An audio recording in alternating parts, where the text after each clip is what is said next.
Black mechanic repairs billionaire's car sapphire ring, exposes a 20-year-old betrayal.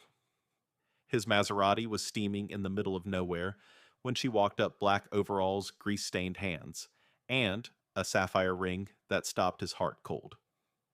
20 years ago, Lionel Graves gave that exact ring to a girl he swore he'd never forget. But he did. Until now. And the woman tightening bolts under his hood.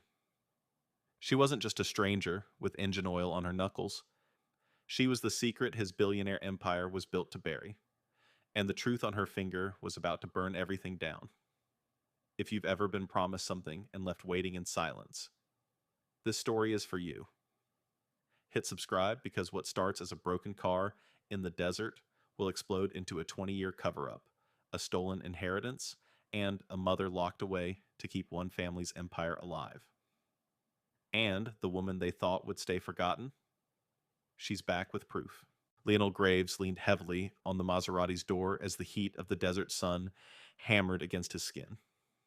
He checked his watch, 9:17 a.m.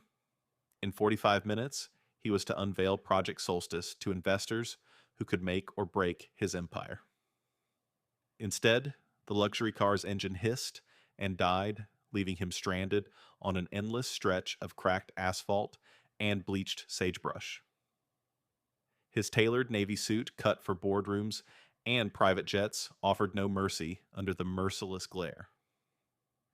The smell of hot metal and burning coolant filled the air around him.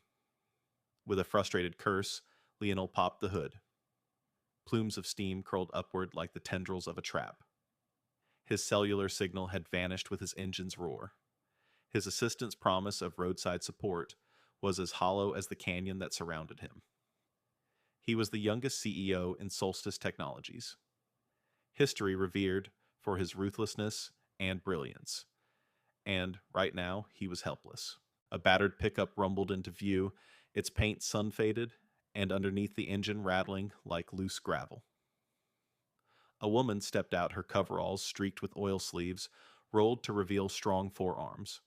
Her curly hair was tied back with a worn ribbon. Her skin glimmered with perspiration. She moved without hesitation, as if she belonged in this furnace, as if she could tame the heat itself. "Need some help?" she asked, voice calm and steady.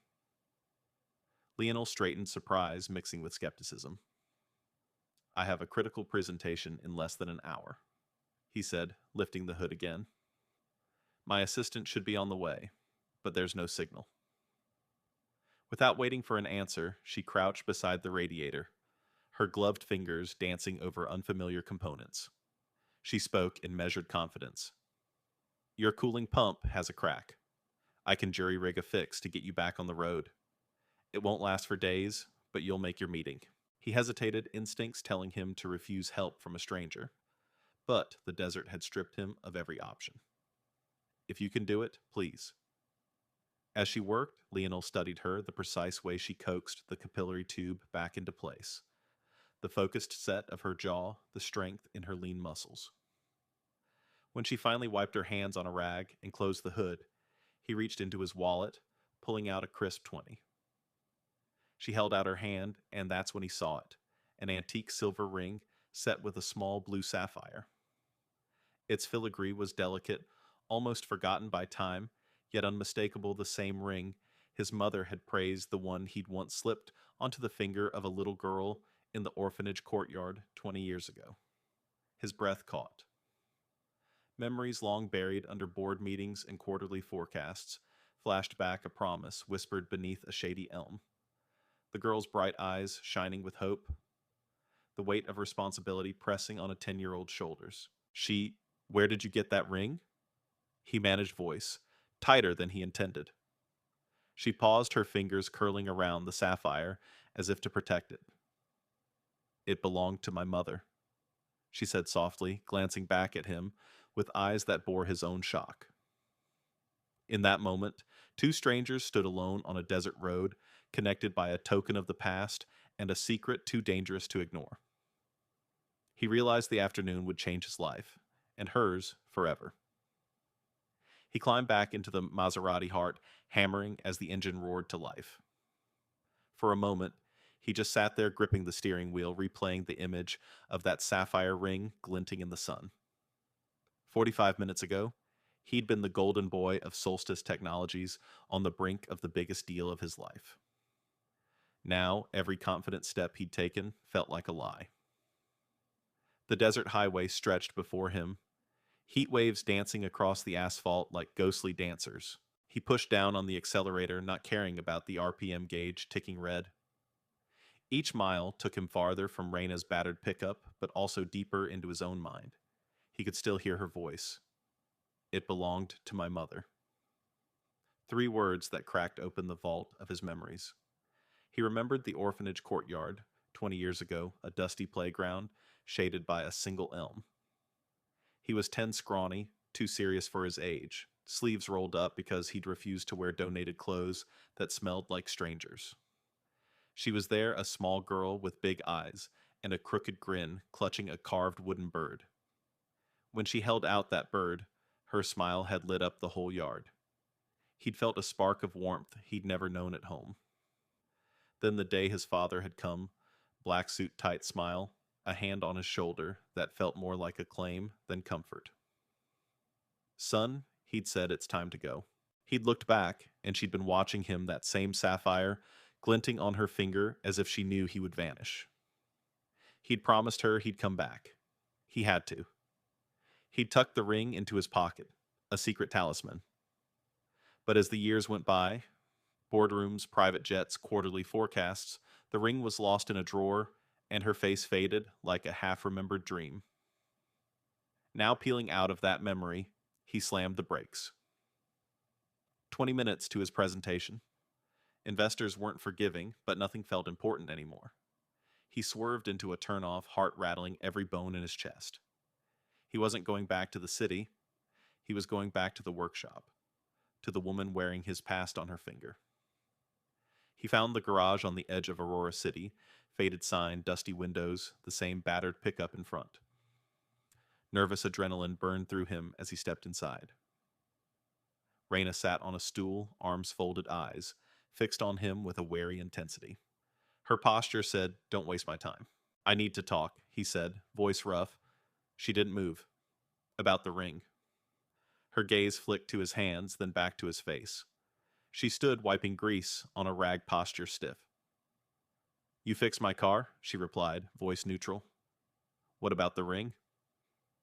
He closed the distance between them, every step echoing in the quiet shop. "It was mine," he said. "I gave it to you. You were that girl." Her eyes sharpened. "I don't know what you're talking about." Anger and pain surged through him. "You said it belonged to your mother. My mother gave that ring away." He pulled a photograph from his coat pocket, a grainy orphanage snapshot showing 2 children under a leafy elm. Her small hand wore the sapphire ring.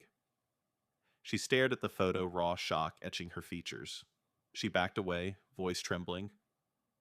I don't remember." He felt his throat tighten. "You promised you'd wait for me. I promised I'd come back. And I didn't." Silence smashed between them, heavier than any engine block. Sparks of betrayal and confusion flickered in her eyes. He realized this wasn't just his confession. It was her reckoning. For a heartbeat, they simply stared. 2 lives intertwined by a broken promise and a token that carried 2 decades of buried secrets. Then finally she spoke. "Why now?" He drew in a slow breath, fists clenched at his sides. "Because I have to make it right."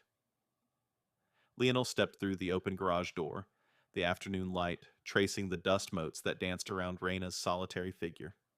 She was perched on an overturned oil drum, arms crossed, gaze fixed on the concrete floor as if memorizing its cracks.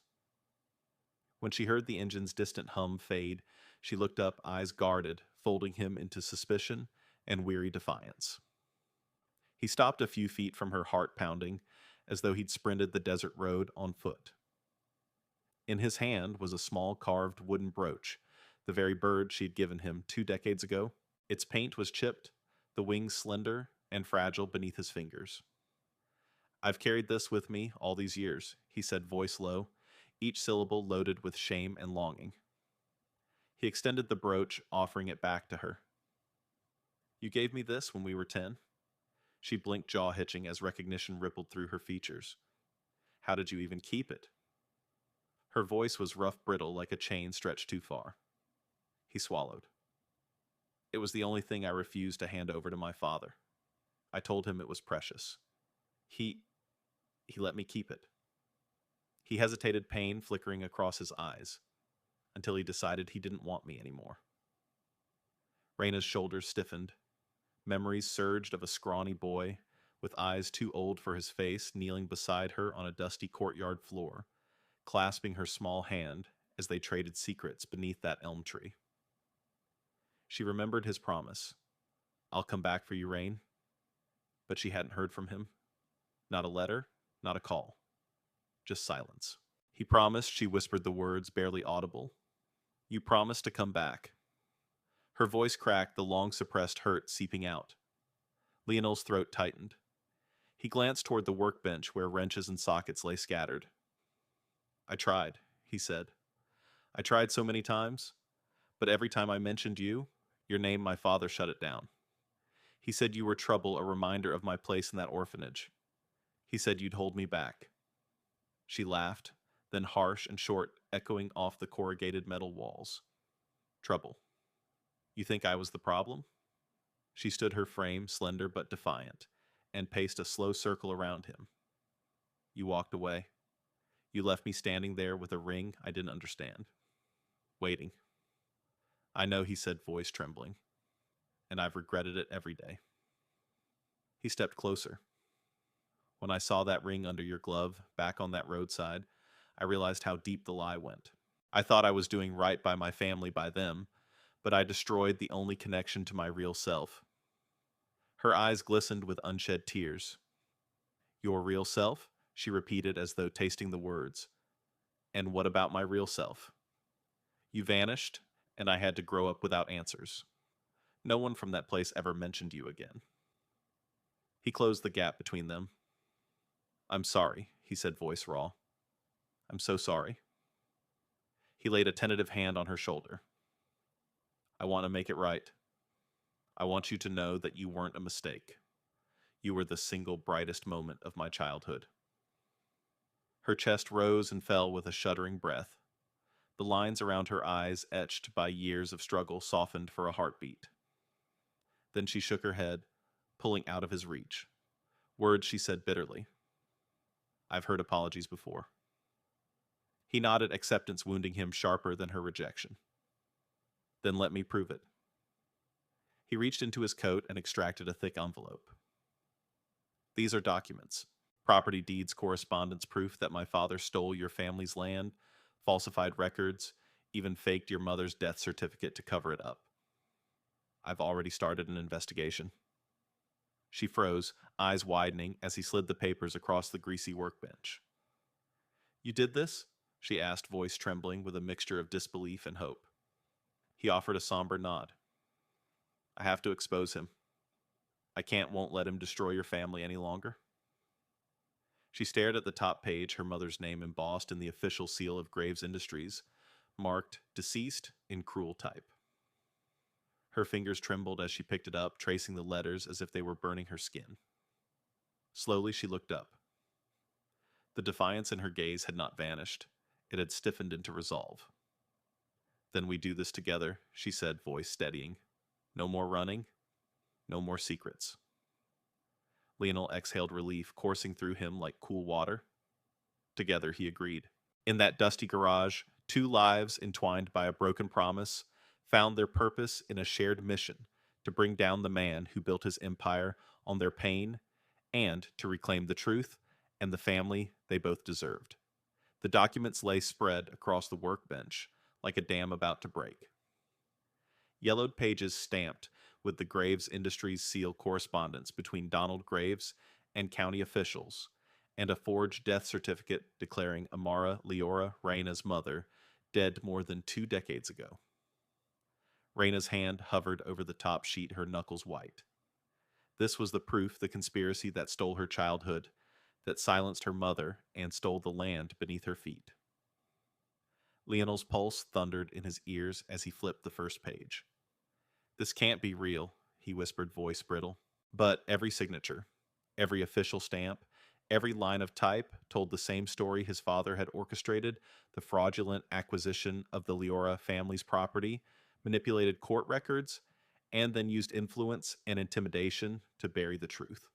He had arranged for Amara's death to sever her claim, then had her held under false pretenses in a private facility under his control. Raina's eyes glistened with a mixture of rage and sorrow. "He erased her," she said, voice low but fierce.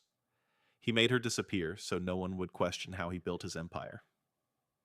She pressed a trembling finger to the death certificate, her mother's name: Amara Leora, deceased, December 15th, 2004.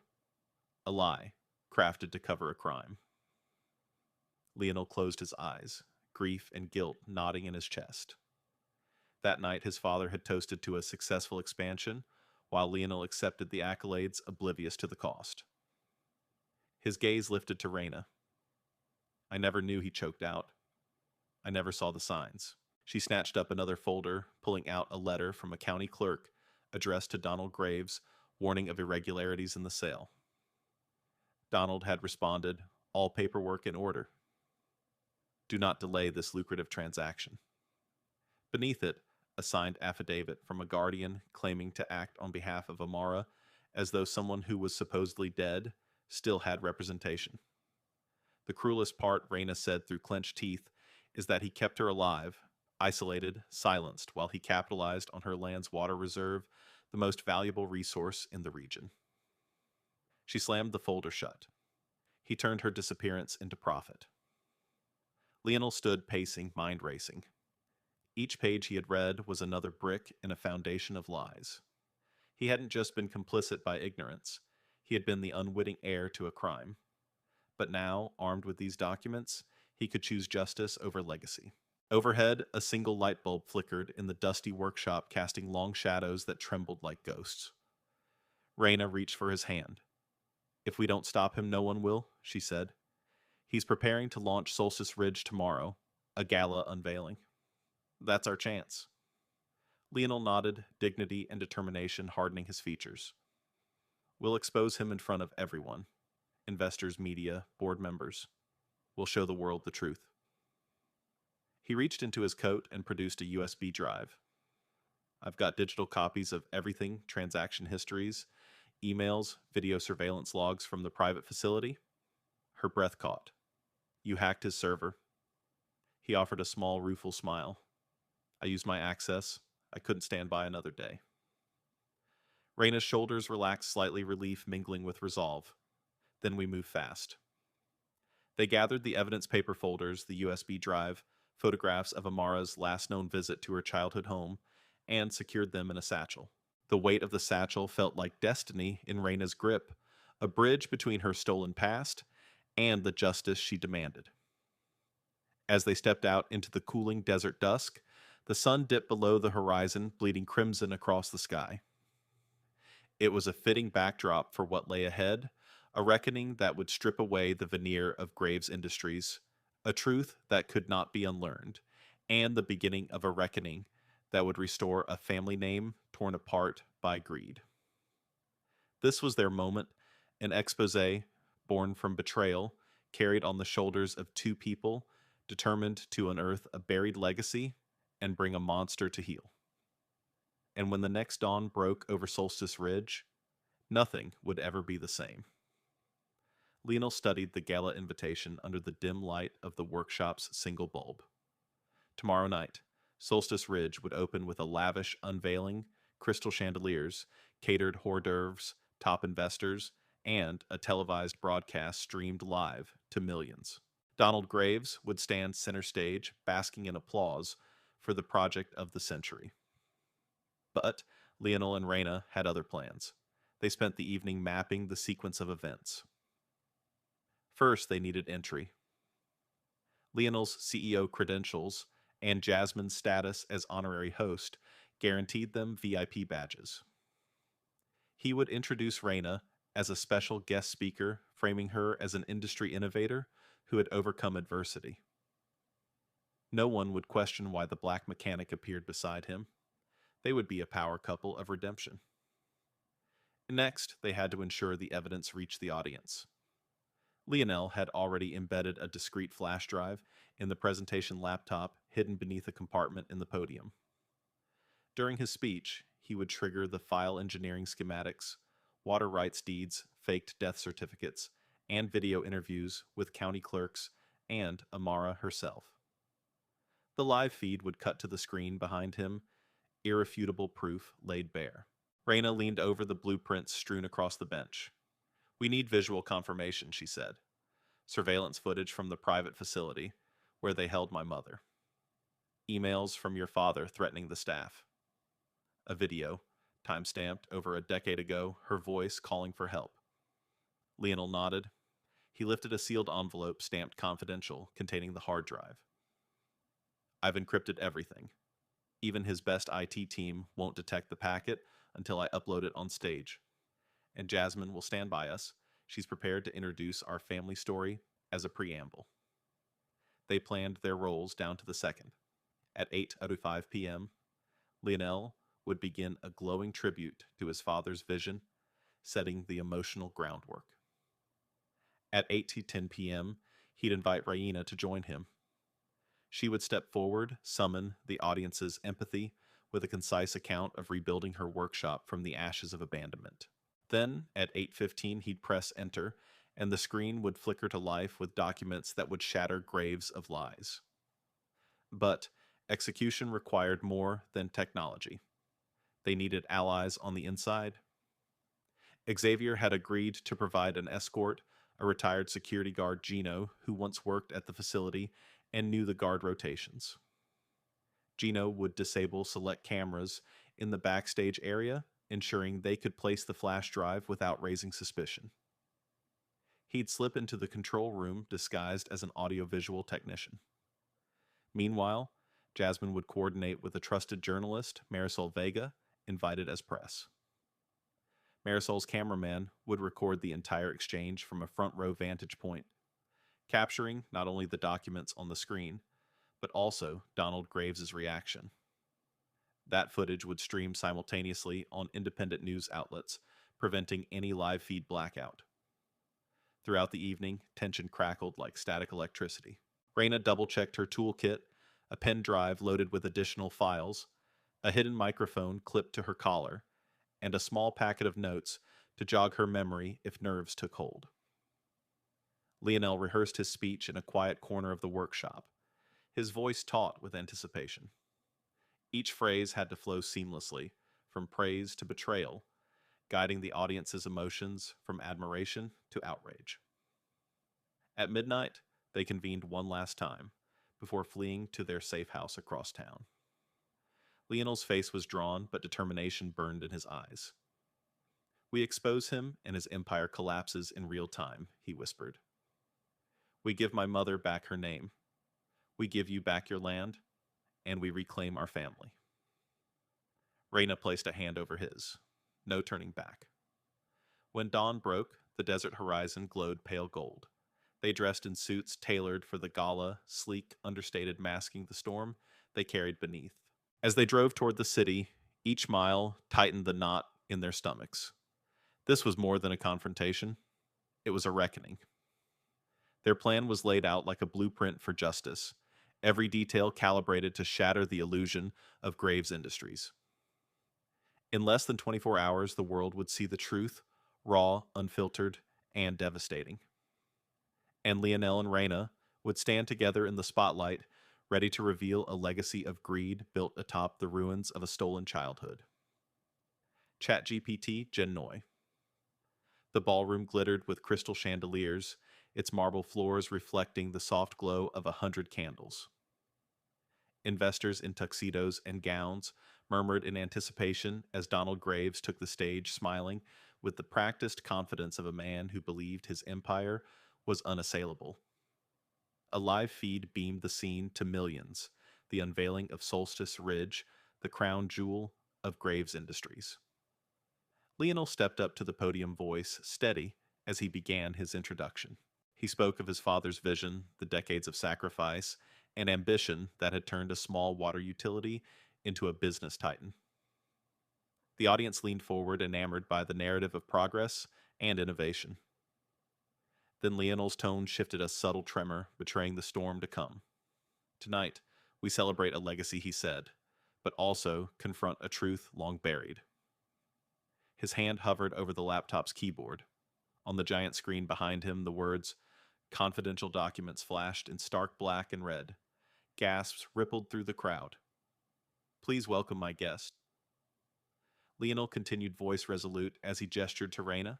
She stepped into the light, her expression composed, the sapphire ring on her finger glinting under the chandeliers. Cameras clicked. The murmurs grew louder, a mixture of curiosity and confusion. Raina raised a gloved hand and spoke clearly. "I'm often introduced as the black mechanic who saved a CEO in the desert. Tonight, I'm here to show you how that rescue was just the beginning of exposing a 20-year conspiracy." She paused, gaze sweeping the rows of shocked faces. "These documents prove that Donald Graves orchestrated the fraudulent seizure of my family's land, falsified my mother's death certificate to erase her existence, and held her captive to secure Solstice Ridge's water rights." A hush fell. On the screen, the forged death certificate appeared, Amara Leora's name stamped "deceased" under a date 2 decades old. Next came county filings, stamped approvals, signed with Donald's signature. The audience watched in stunned silence as the paper trail unfolded. Donald's composure cracked. His polished voice, once booming with authority, faltered.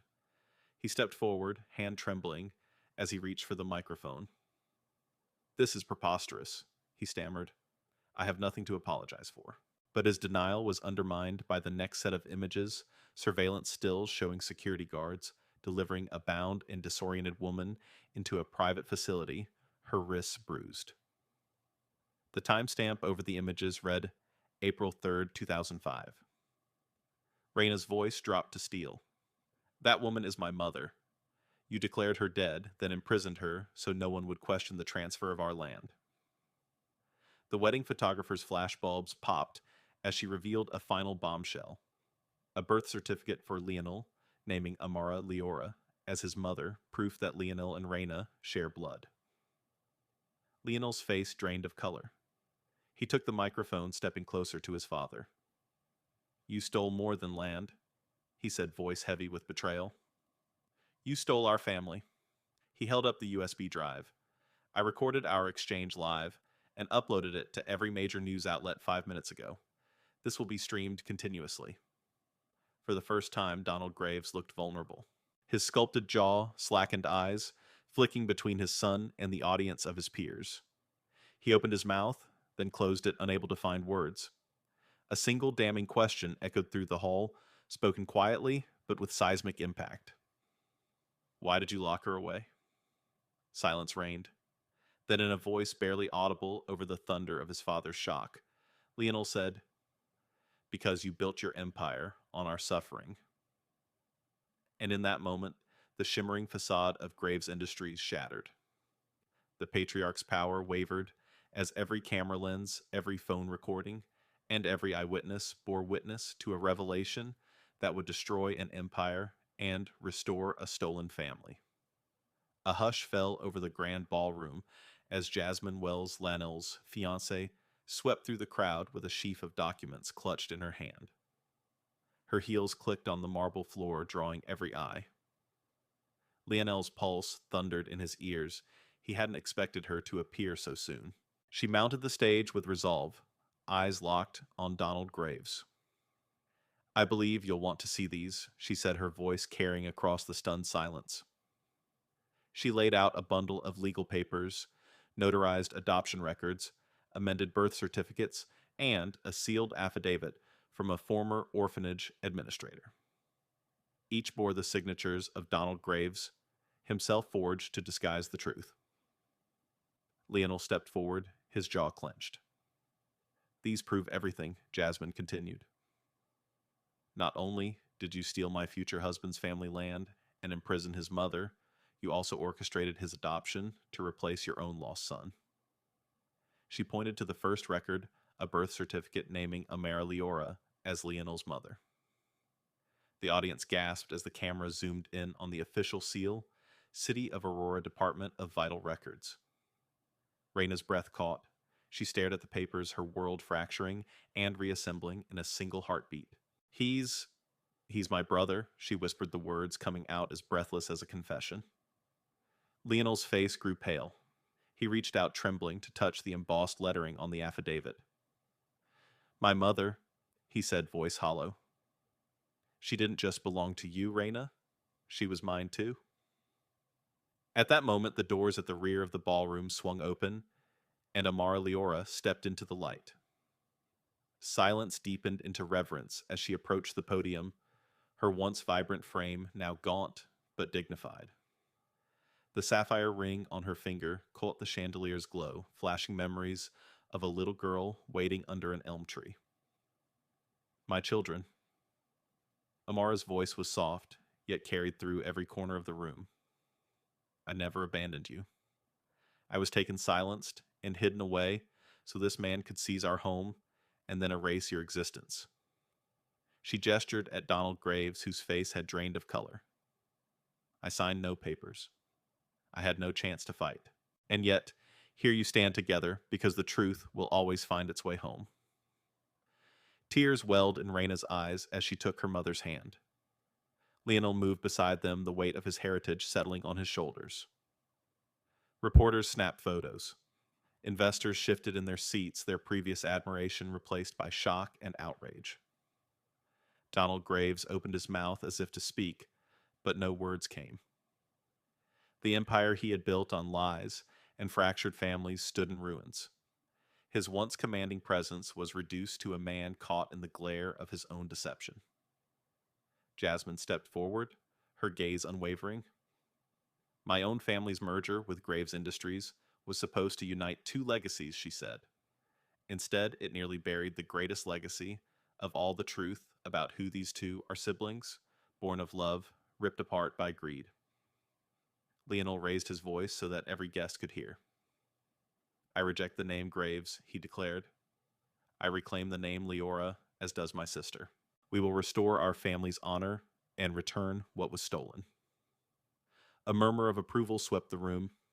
Cameras zoomed in on Raina and Lionel standing side by side, their shared bloodline undeniable.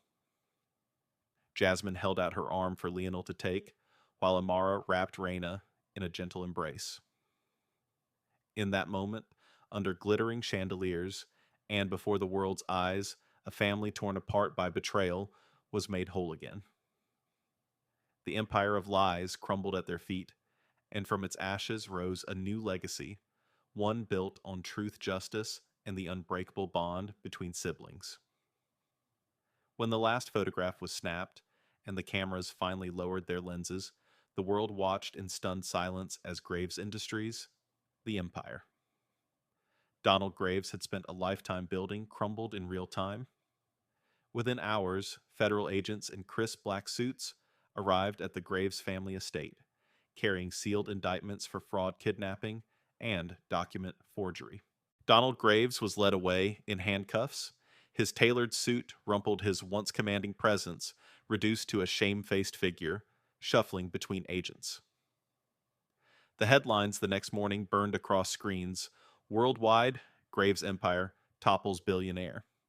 Patriarch arrested family, heir exposed as orphan. In court filings released for public record, the full horror of the conspiracy was laid bare. Prosecutors detailed how Graves had orchestrated the falsification of legal documents to steal Amara Leora's land, how he had faked her death certificate to erase all claims against his company, and how he had secretly imprisoned her in a clandestine facility for 2 decades.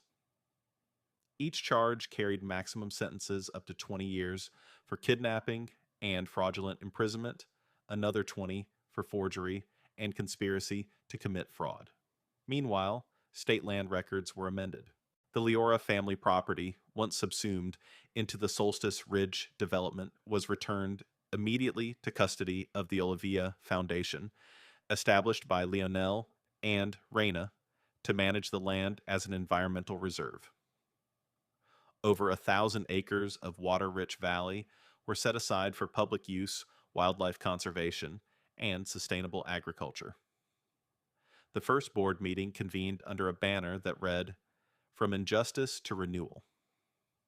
Lionel Graves, now Lionel Leora, stood before a gathering of community leaders and reporters beside his sister, Reina Leora, and their mother, Amara. With proud resolve, he announced that the Olivia Foundation would fund scholarships for orphan children, vocational training for displaced workers from the failed Solstice Ridge Project, and free legal services for families fighting corporate land seizures.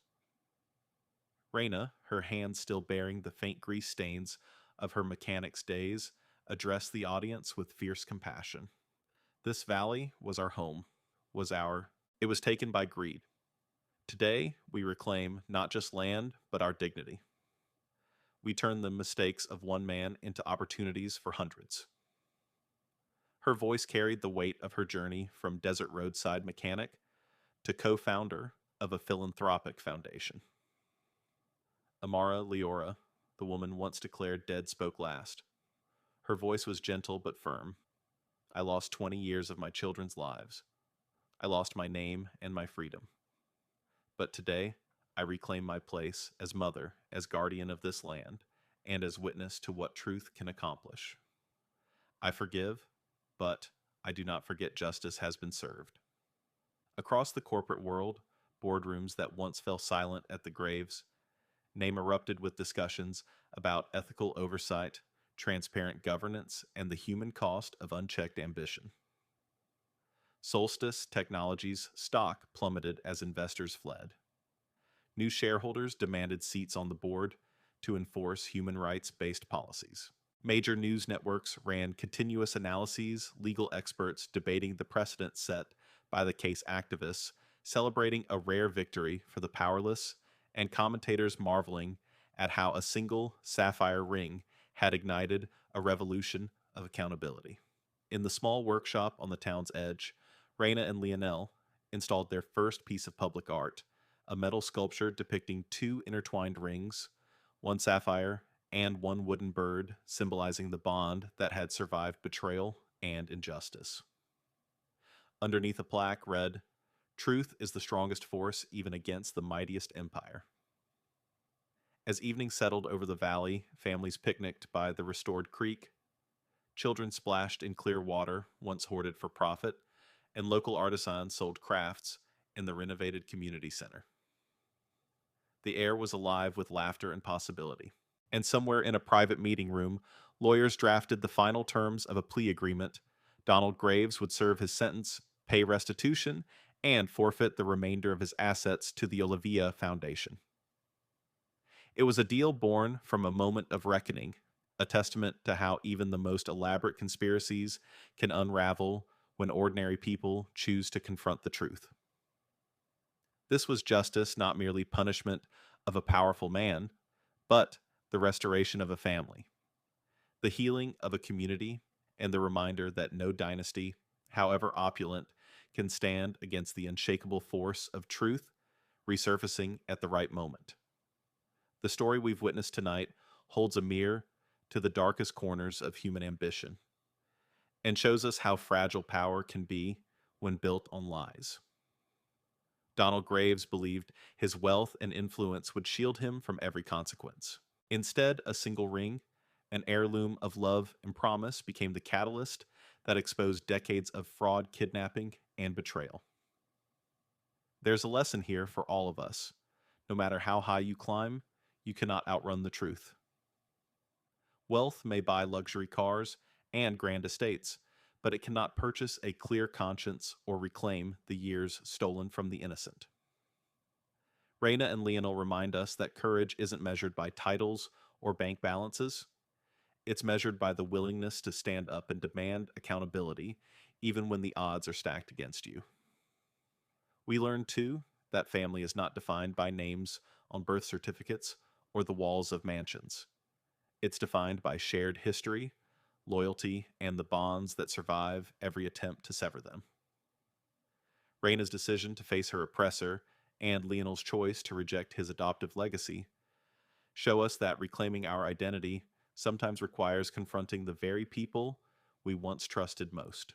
Their journey also teaches us the power of solidarity. When witnesses like Xavier and Jasmine stepped forward, when the retired guard Gino risked everything to help, each small act of bravery contributed to a reckoning far beyond a private vendetta. Justice was not served by one person alone, it was delivered through the collective resolve of a community unwilling to accept corruption as an unchangeable fact. And finally, this story reminds us of hope. Amid the wreckage of Graves Industries, a foundation was born dedicating acres of restored land to conservation scholarships and legal aid for those who still need a voice.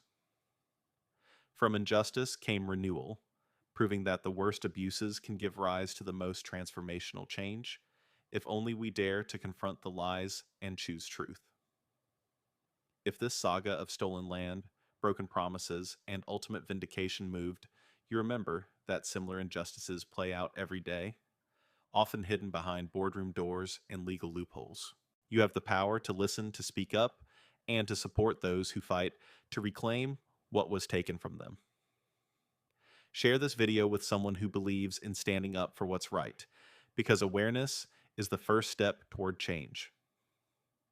Don't forget to subscribe for more stories that reveal the hidden forces shaping our world and the courageous individuals who refuse to let corruption win.